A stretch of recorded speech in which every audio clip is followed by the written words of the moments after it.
ছাত্ৰ ছাত্ৰী বন্ধু বান্ধৱীসকল এইবাৰ নামভৰ্তিৰো চলি আছে কলেজবিলাকত মই কেইদিনমান আগতে অসমৰ কলেজৰ অধ্যক্ষসমূহৰ লগত এখন ভিডিঅ' কনফাৰেন্স কৰিছিলোঁ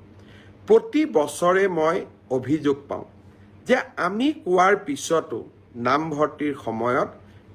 কোনোবা মহাবিদ্যালয়ে ছাত্ৰ ছাত্ৰীসকলৰ পৰা ফিজ ল'বলৈ চেষ্টা কৰে এইবাৰ সেয়েহে মই নিজে অসমৰ কলেজসমূহৰ অধ্যক্ষসকলক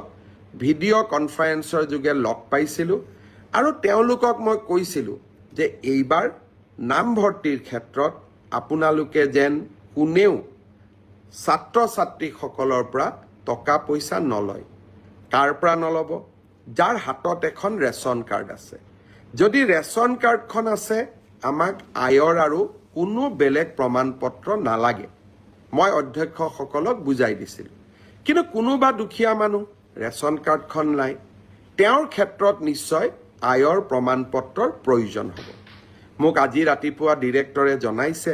যে এতিয়ালৈকে ৭০,০০০ এডমিশ্যন সম্পূৰ্ণ হৈছে আৰু